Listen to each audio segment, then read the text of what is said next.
Okay, hey everyone, it's Michelle. We're here with Emily, our dietitian, and she's going to tell us which foods are okay by reading the labels, which is sometimes overwhelming. So overwhelming. Really, this is probably one of the most common questions I get about, is this product okay? You know, what product would be better? And really what I hope to encourage during the guest stay and in these videos is that people start to think about not eating out of a package, Right. to start eating more fresh foods. But of course, a lot of these things are packaged and can be really convenient and healthy. So Right. it's just knowing the difference. Okay.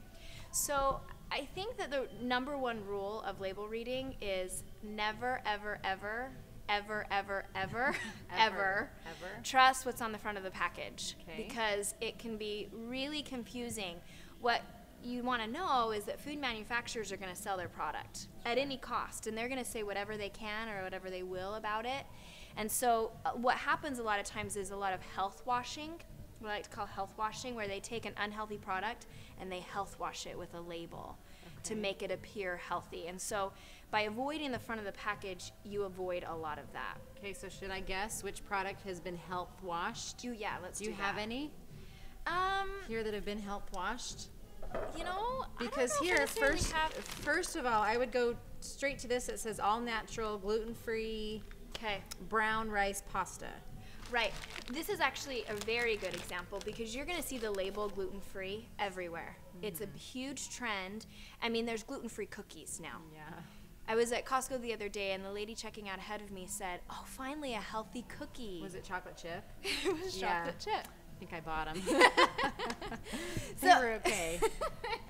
So the idea is that it's a gluten-free cookie, but it's still Right, a cookie. right. And so that's a really good example of health washing. Right. Now, this particular product, because we're not going to trust the front of the package, we're going to look at the ingredients, Okay. and we see brown rice, rice bran, and water.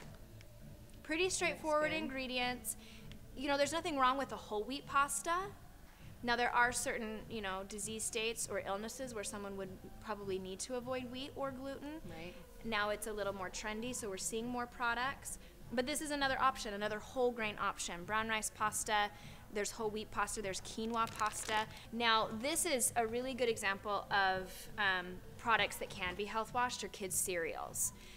There's a lot of ways that manufacturers can get those kids, so they make it really eye-catching. You know, you take your kids to the grocery store, and of course they want these Apple Jacks.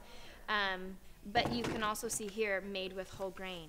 Right. It's Good fiber. source of fiber, right? So we, you know, as consumers, we're thinking, oh, it's a whole grain, it's high in fiber, it's got to be a little healthier. And when you look at the ingredient, what's the first ingredient? Sugar. Sugar is the first ingredient, and that is about 12 grams of sugar in only a cup. And isn't there some kind of gram of sugar you try and stay under per label? Yes. What have you talked about that before? I typically recommend no more than 6 grams Per serving. Per serving. Okay, so the take-home message of the nutrition labels. So the take-home message is never, ever, ever, ever, ever, ever trust what's on the front of the package, ever.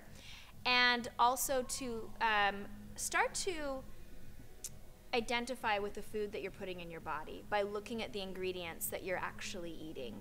You know, in terms of what biggest return on investment, fruits and vegetables are it. If I have a freezer just stocked with frozen fruits and vegetables, Yeah. you know, I always can just grab them. And so it's absolutely taking advantage of products that I don't have to make. I can just keep on hand. Okay, well, start turning the labels over, reading them carefully, watch the sugar and the ingredient lists. Thanks, everybody.